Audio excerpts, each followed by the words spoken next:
우리는 계속해서 주기도문을 통해서 예수님께 기도를 배우고 있습니다. 기도의 1차적인 초점은 내가 갖고 있는 어떤 어려움이나 나를 둘러싼 환경이 아니라 이 우주를 창조하시고 만물을 주관하시는 하나님 아버지께 초점을 두는 것임을 배웠습니다. 그래서 하나님을 아버지라 부르게 하셨고 그 이름의 명예와 영광을 위해서 기도하라고 우리에게 가르쳐 주셨습니다. 그리고 오늘 본문 말씀은 하나님 나라가 임하기를 기도하라 이렇게 가르쳐 주셨습니다. 하나님 나라는 이 표현이 성경에 162번이나 나옵니다. 하나님 나라, 주의 나라, 아버지의 나라 이런 표현으로 사용되고 있는데 특별히 마태는 1차적으로 유대인을 위하여서 마태복음을 기록했기 때문에 하나님의 이름을 사용하는 것이 유대인들에게는 제3계명 하나님의 이름을 망령되이 일컫는 것이기 때문에 하나님이라는 표현을 빼고 하늘나라, 천국이라는 표현을 사용한 것을 성경을 통해 우리는 보게 됩니다. 이 하나님의 나라가 우리나라에서 번역되면서 우리가 그 당시 알고 있었던 것이 불교에서 배웠던 하늘에 있는 신들의 궁전이란 의미로 천당이라고 해석을 했습니다. 그래서 이것이 신학적으로 잘못된 표현이기 때문에 1967년에 신학적으로 오류가 있기 때문에 더 이상 안 쓰기로 정리가 됐는데 며칠 전에도 저기 영등포역에 가보니까 예수 천당 불신 지옥 이러시는데 좀 고쳐주고 싶었어요. 전도하는 건 중요하고 필요하지만 천당 아닙니다. 하나님의 나라입니다. 이런 이 생각을 해보았습니다. 자, 이 하나님의 나라가 우리 삶 가운데 중요하다. 이것을 위해서 기도해야 된다. 예수님께서 우리에게 말씀하여 주셨는데 우리는 흔히 하늘나라, 천국, 하나님의 나라 이렇게 생각할 때 이것을 제한된 어떤 공간의 개념으로 또는 어떤 장소적인 개념으로 이 나라를 이해하기가 쉽습니다. 그래서 유대인들은 이스라엘 나라의 회복으로 하나님의 나라를 생각하고 있었고 많은 이 시대 그리스도인들도 죽어서만 가는 곳이 천국이다. 하나님의 나라일 것이다. 이렇게 생각을 하고 살아갑니다.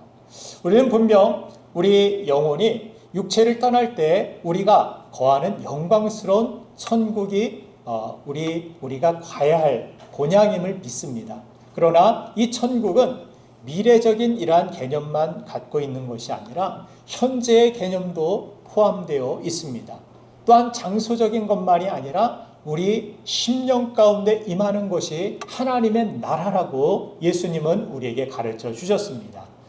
자, 하나님의 나라가 장소적인 것 이상인 것이라는 사실은 천국은 어떤 장소라기보다 어떤 상태라고 표현될 수 있습니다. 다시 말해서 주님이 통치하시는 상태, 이것을 하나님의 나라라고 성경은 가르쳐주고 있습니다.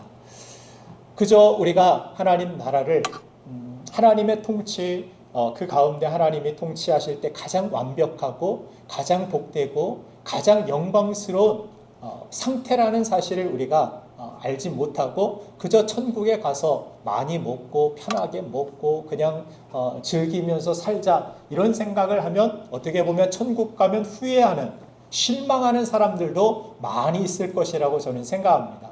그저 편하게 먹고 자고 슬픔과 눈물만 없는 곳, 고통만 없는 곳 이것을 천국으로만 생각하는 사람들은 천국 가면 실망할 사람들이 많다라는 것입니다.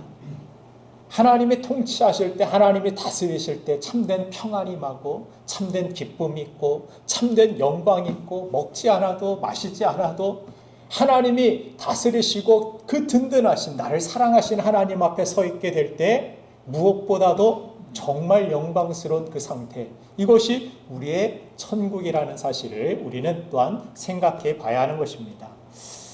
자, 누가복음 17장 20절과 21절 말씀에서 그래서 바리새인들이 하나님의 나라가 어느 때임이니까 이런 질문에 예수님은 하나님 나라는 볼 수 있게 임하는 것이 아니요 또 여기 있다 저기 있다고도 못하리니 하나님의 나라는 너희 안에 있느니라 말씀하십니다.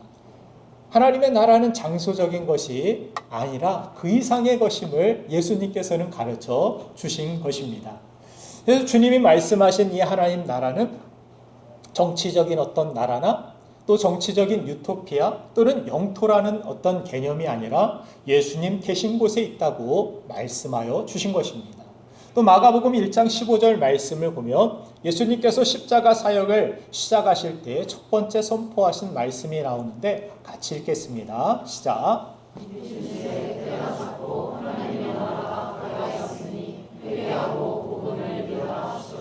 아멘. 자, 하나님의 나라는 정치적인 어떤 눈에 보이는 나라가 아니라 부활이요 생명이신 예수께서 계신 곳이 하나님의 나라이며 그 나라를 가지고 우리에게 찾아오셨고 가까이 오셨다라고 말씀하신 것입니다. 예수님이 그 나라를 가지고 이 땅에 오신 것입니다. 그 나라를 우리에게 주시기 위하여서 주님은 가까이 오셨다. 너희들 회개하고 돌이켜야 된다. 이렇게 말씀하고 계실 것입니다.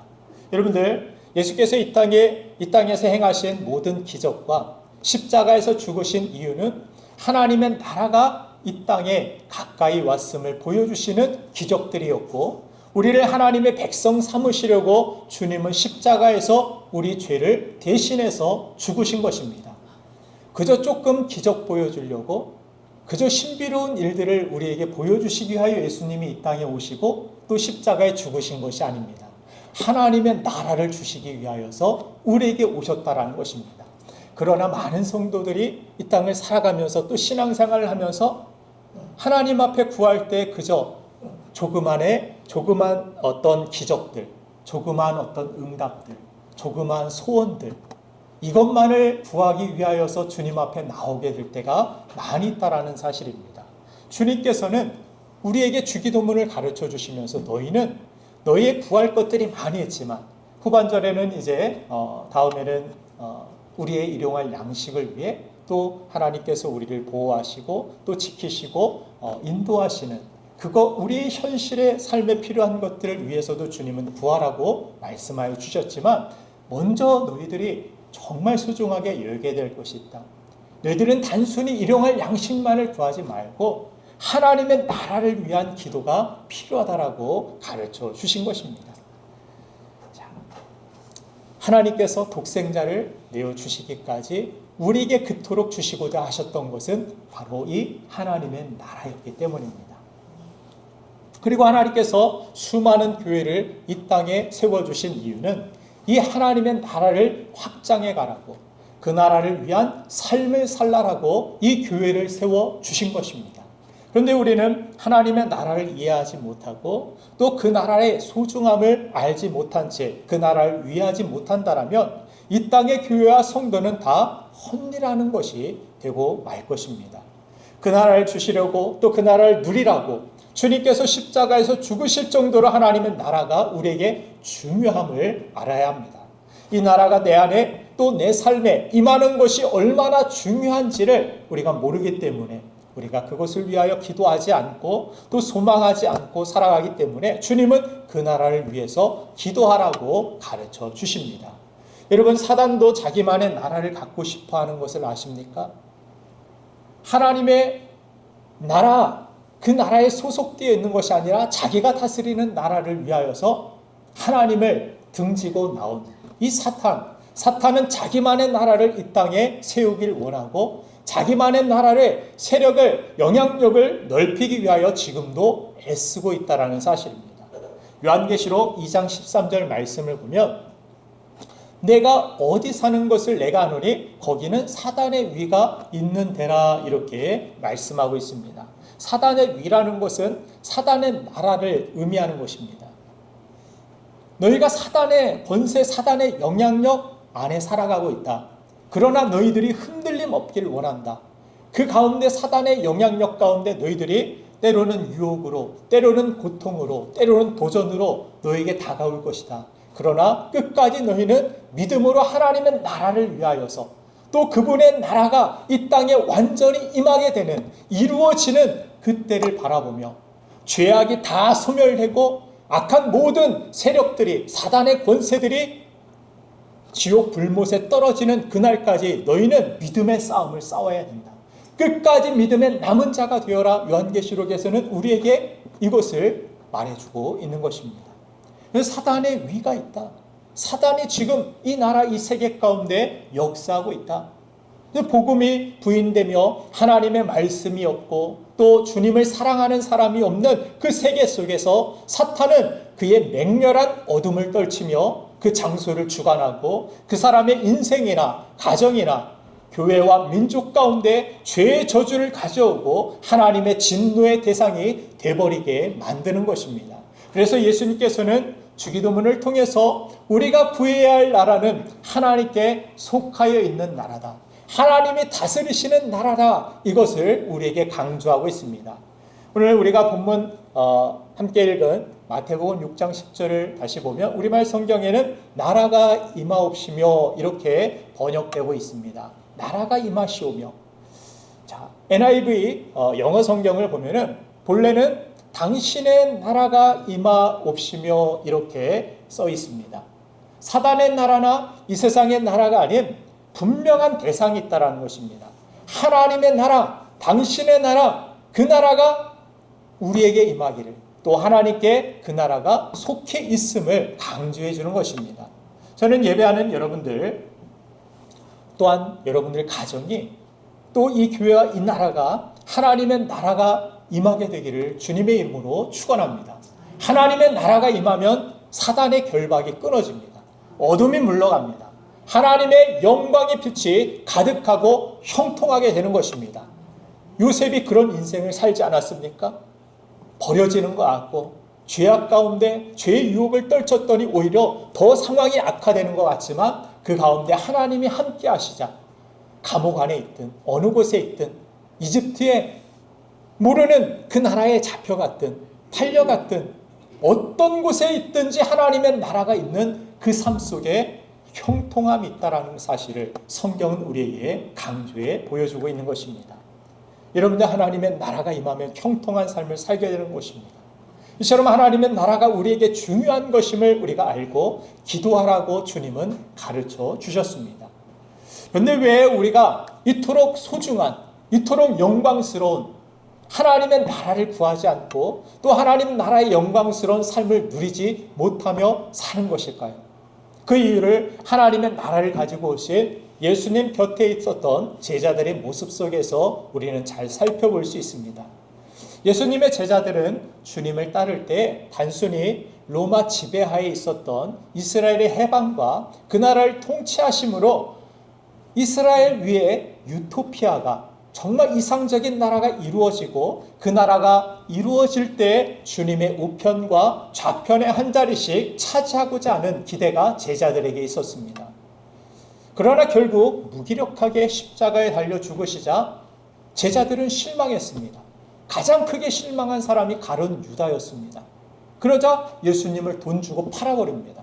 쓸모없다.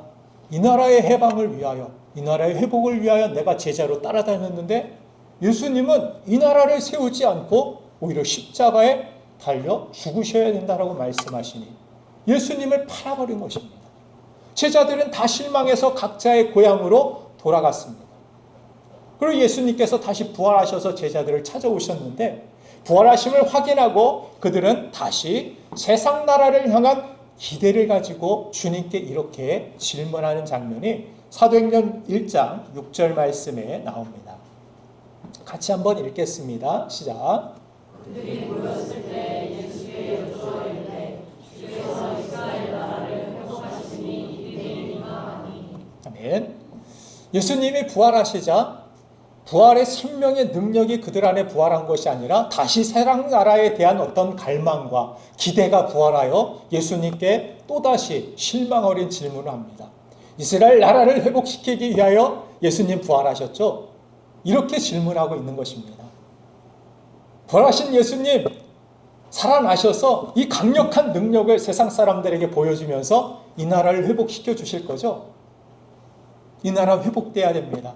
그래야 내가 예수님 지금까지 금을 다 버리고 인생 다 버리고 쫓았던 나의 보람이, 나의 결실이 예수님이 이 나라를 세워주실 때야 비로소 내가 우편에 서고 좌편에 섰을 때 그때야 내 인생의 진정한 보람을 찾기 때문에 예수님 이 나라를 회복시켜 주셔야 됩니다.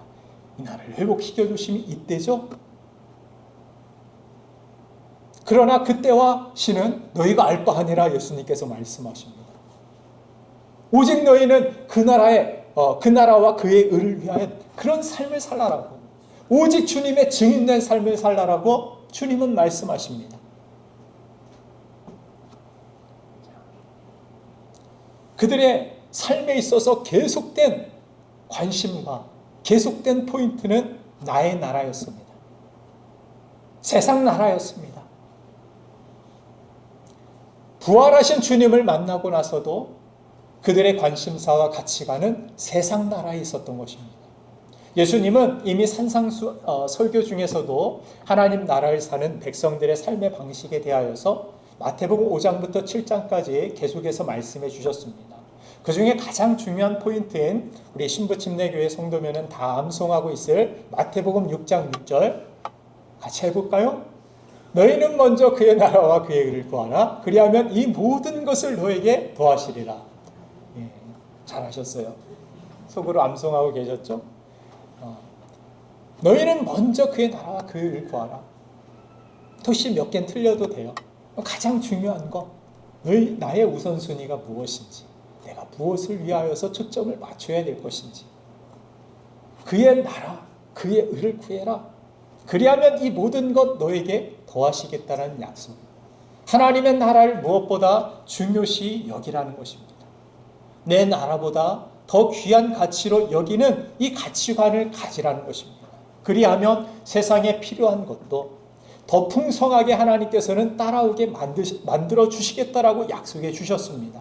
그런데 문제는 우리가 여전히 예수님 곁에 있던 제자들처럼 내 나라를 가장 중요시 여기고 내 나라를 우선순위 여기며 추구하며 살아가는데 문제가 있는 것입니다. 교회를 올 때에도 내 나라를 위해서 교회에 나옵니다. 내 뜻을 위해서 하나님을 빌리고자 합니다. 그래서 내 뜻이 이루어지지 않으면 시험에 든다라고 이야기합니다. 나 시험에 들어서 교회를 떠난다라고 이야기합니다. 내 마음에 안 들어도 교회를 떠나고 내 나라를 위해 살아가기 때문에 그렇습니다. 아직까지 내 나라에 내가 왕이기 때문에 그렇습니다. 내가 믿음으로 순종하지 못하는 이유도 마찬가지입니다. 내가 갈등하는 이유도 마찬가지입니다. 내가 판단해 봐야 되기 때문입니다. 내가 왕으로서 이것이 맞는지 그른지, 이것이 나에게 이익이 되는지 안 되는지 내가 중심이 되어 판단할 때 나는 순종하지 못합니다. 하나님의 말씀이 오히려 부담스럽게 다가오게 될 때, 이해가 되지 않을 때 우리는 달란트마저도 땅에 묻고 한 달란트 받은 사람처럼 주인을 욕하고 주인에게 불평하기 시작하는 삶을 살아갈 수밖에 없는 것입니다. 이유가 무엇입니까? 내 나라에 내가 아직도 왕이기 때문입니다.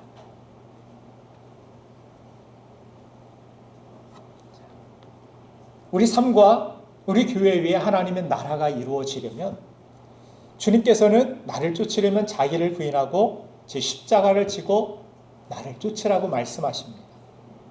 십자가는 무엇입니까? 그냥 멋진 어떤 상징이 아닙니다. 십자가는 죽음입니다. 자기를 부인하고 십자가는 죽는 자리까지 나아가는 것입니다. 내가 죽을 때 주님을 우리는 따르게 됩니다.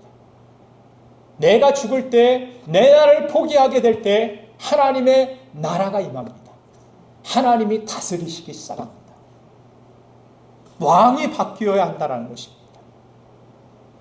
예수님께서 공적인 생애에 메시아의 사역을 시작하셨을 때 제일 먼저 아까도 우리가 함께 읽었듯이 회개하라 천국이 가까웠느니라고 선언하셨습니다.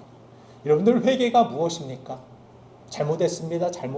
이것도 잘못했고 물론 그런 기도도 필요합니다. 돌이켜야 되니까. 그러나 회개라는 것은 정권 교체가 일어나는 것입니다. 정권 교체. 내 유익을 위하여, 내 쾌락을 위하여, 내 만족을 위하여 그렇게 살았던 우리의 초점이 바뀌지 않으면 여러분들은 계속해서 그런 어떤 똑같은 죄를 계속해서 하나님 앞에 고백할 수밖에 없을 것입니다. 정권이 바뀌지 않는 한 이런 악순환은 계속해서 반복될 수밖에 없습니다. 회개라는 것은 정권 교체가 일어나는 것입니다. 왕이 바뀌는 것입니다. 지금까지 내 삶은 내가 다스려 왔습니다. 내 만족과 내 편리와 내 이익과 내 기분과 내 감정과 이것이 주가 되어서 신앙생활하고 또 우리가 삶을 살아갔습니다. 그렇게 내가 다스리던 나라가 정말 평안했던가요?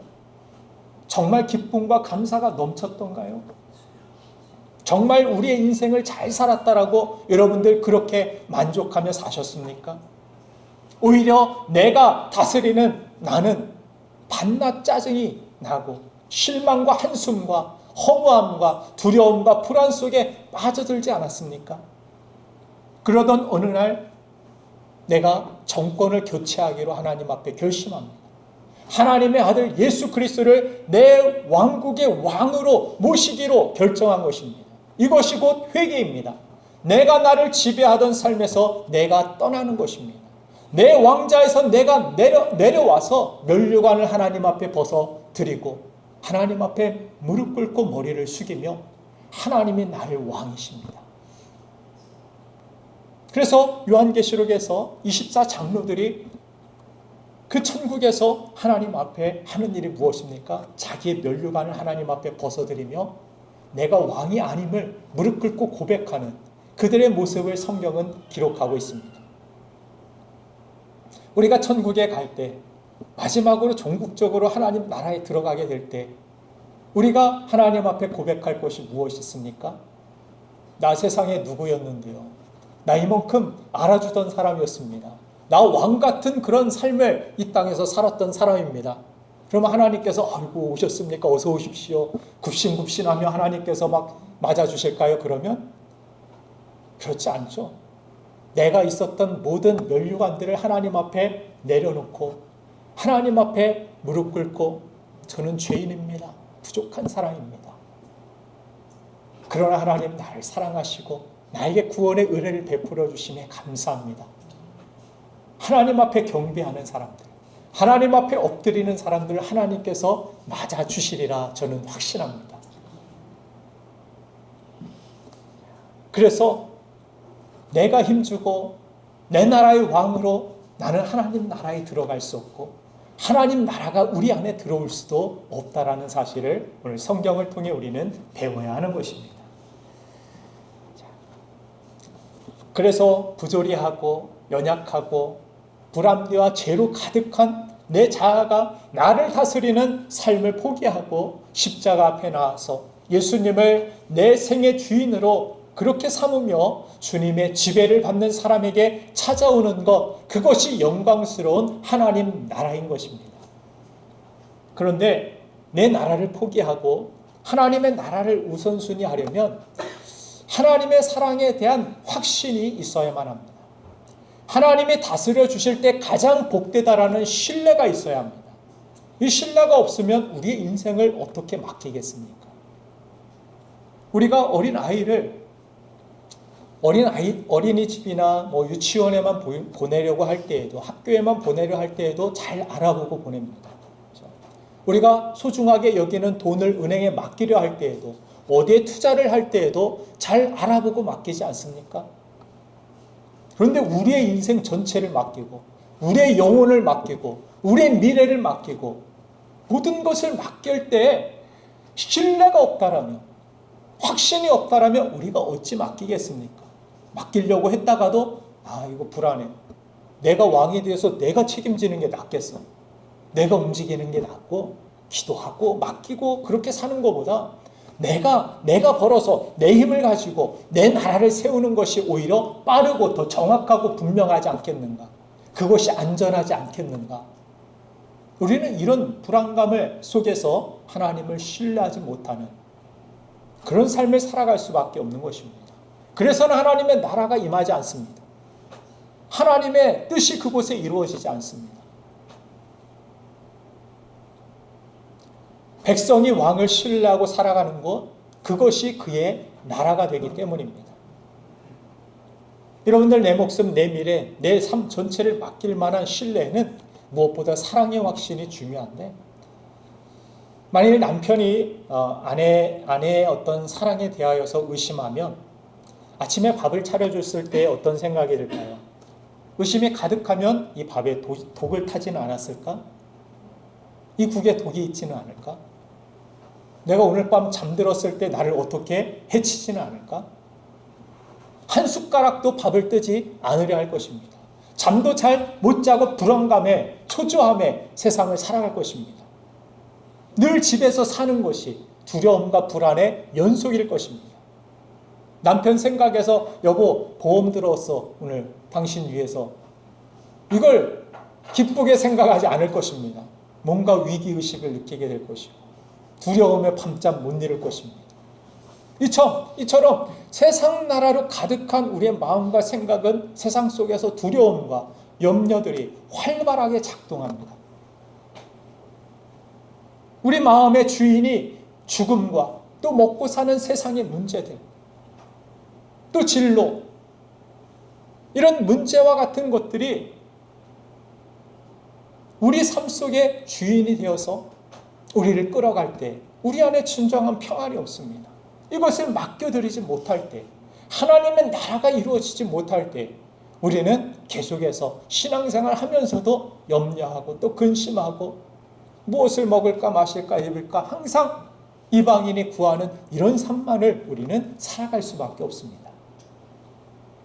그런데 하나님의 나라가 임하면 하나님이 날 다스리시는 왕이시며 내 길을 인도하시는 통치자시며 나를 모든 대적과 위험으로부터 보호하시는 보호자가 되심을 우리가 믿는다라면, 이것이 믿어지면 두려움 대신에 평안이 생기게 되죠. 염려 대신에 자신감이 생기게 됩니다. 불평과 원망 대신에 기쁨과 감사로 우리의 심령이 바뀌게 됩니다. 지옥 같았던 내 마음이 천국으로 바뀌는 것을 경험하게 됩니다.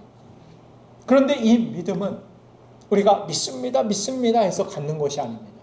이 믿음은 관계 안에서 주어지는 것입니다. 이 신뢰는 관계 안에서 쌓여지는 것입니다.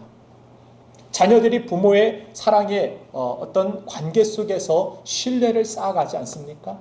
신뢰 속에서 부모님이 이야기하고 부모님이 밥을 먹으라고 하면 아무 의심 없이 먹습니다. 그렇죠? 부모님이 인도하는 것을 가지고서 신뢰하면서 살아가는 그런 모습을 봅니다.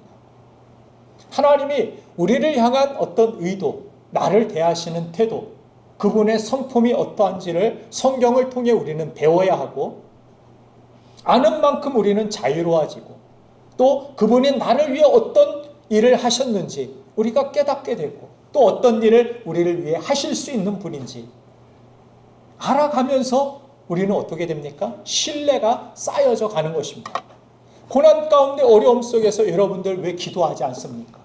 기도하십시오. 하나님의 응답이 있음을 믿고 기도하십시오.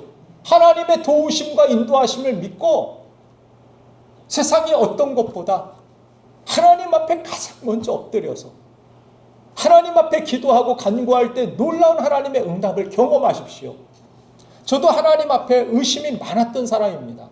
하나님 정말 살아계실까? 하나님이 살아계신다라면 보이지 않는 하나님 내가 어떻게 믿습니까? 내가 교회를 다니면서도 의심이 드는데 이런 마음 가지고 교회를 내가 계속 다닐 수 있을까? 저는 그런 생각을 했습니다. 그래서 하나님 만나달라고 기도했어요. 하나님이 살아계신다라면 하나님 만나달라고. 하나님은 저에게 말씀을 통해서 만나주시고 또한 후에 기도할 때에도 정말 십자가에서 달린 그 주님 앞에 서 계시는 것 같은 그러한 어떤 환상과 같은 모습을 기도 가운데 보게 하시고, 정말 울며 회개할 때 주님께서 저를 붙들어 주심을, 일으켜 주심을, 그런 경험들이 있었습니다. 정말 힘들고 방황하고 세상에서 어려웠을 때, 죽고만 싶었을 때가 있었습니다. 자살하면 죄라고 교회에서 배워가지고 죽어야 되겠는데, 죽고 싶은데 어떻게 죽는 게 천국도 갈 수 있는 죽음일까? 이런 것에 대해서 고민해 본 적이 있습니다. 눈을 감고 저기 8차선 대로를 그냥 가면은 그 그것도 자살로 치시려나? 그렇게 죽으면은 운전자는 또 뭔가 나를 친? 이런 생각이 또 떠올라서 또 머뭇거리기도 하고.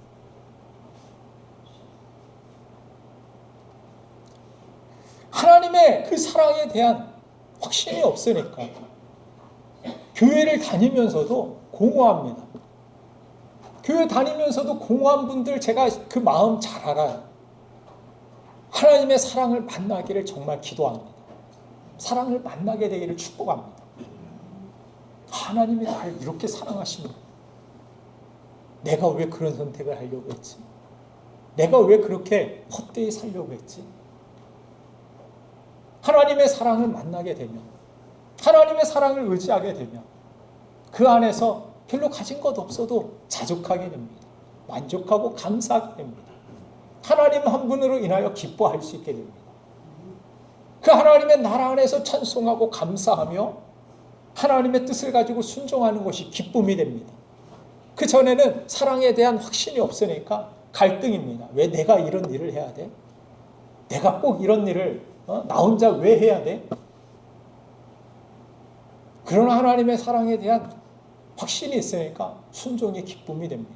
감사가 됩니다. 내가 할 수 있다라는 것이 얼마나 고마운 일인지, 내가 할 수 있는 건강이 있다라는 것이, 내 하나님 앞에 헌신할 수 있는 물질이 있다라는 것이, 내 하나님 앞에 쓰임 받을 수 있는 기회가 있다라는 것이 예전에는 부담스러운 일이고 어떻게 해서든지 저 여전도 회장 이번에 뽑으면은 나 교회 안 나올 거예요. 남전도에 뭐 시키면은 나 이제 뭐 안 할 거예요. 이런 협박이나 하지 말고 하나님의 사랑을 구하세요. 하나님의 사랑. 그 사랑을 구하고 그 사랑에 충만하면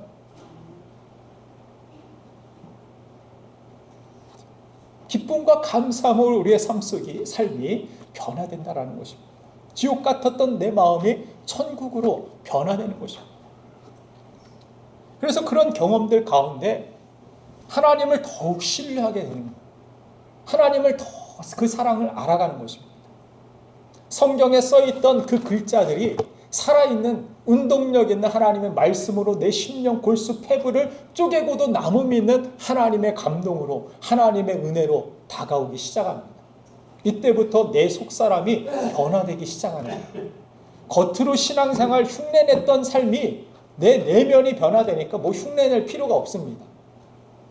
뭐 억지로 뭘 이렇게 눈치 보면서 그렇게 신앙생활할 필요가 없는 거예요. 하나님만 바라보면 되니까.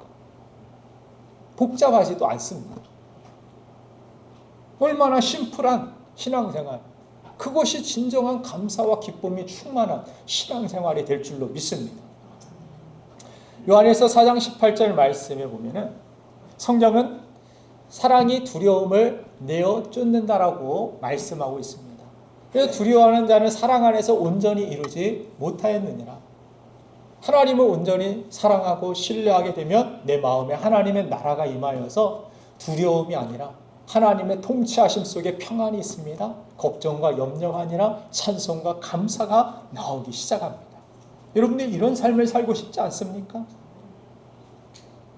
오늘도 이 예배 가운데 누군가는 정말 내 마음이 지옥과 같아서 답답해서 그것이 물질로 인한 것이 될 수도 있고 사람과의 관계로 인한 것이 될 수도 있고 내 미래와 내 진로에 대한 것들이 될 수도 있고 내 삶 속에 일어나는 여러 가지 문제들로 인한 것일 수도 있습니다. 그러나 문제가 뭐 10가지, 100가지, 수만 가지 있다 할지라도 그것을 해결할 수 있는 가장 유일하고 가장 분명하고 확실한 길은 하나님의 나라가 임하면 되는 것입니다. 하나님의 통치가 이루어지면 그 염려와 두려움은 사라지기 시작합니다.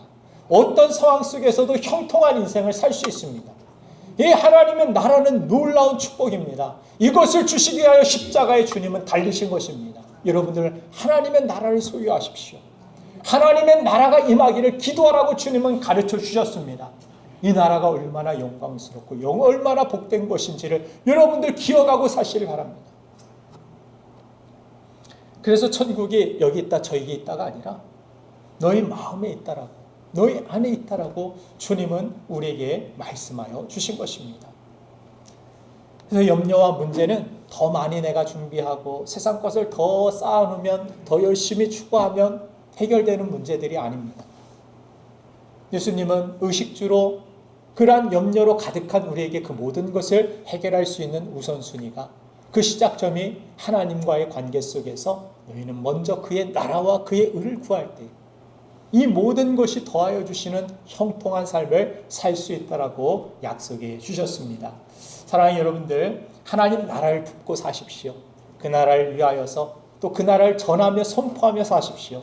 그 나라의 백성은 그 어떤 것에도 흔들리지 않고 그 말씀에만 복종하길 결단한 사람들의 그 모임, 그것이 바로 교회임을 여러분들 기억하시고, 저는 여러분들이 그런 교회를 이루기를 주님의 이름으로 축원합니다. 흔들림 없는 하나님의 나라가 여러분들 안에 임하게 되기를 주님의 이름으로 축원합니다. 오늘 이 시간 우리가 함께 기도할 때 예수 그리스도를 영접하고 성령이 함께 하시는 저와 여러분들은 이미 하나님의 나라가 우리 안에 임한 것을 우리가 믿고, 이 나라가 하나님이 통치하시고 다스리기 위하여 내가 내 자신을 부인하고 내가 왕위에서 내려오는 오늘 진정한 회개가 하나님 앞에 우리에게 필요합니다.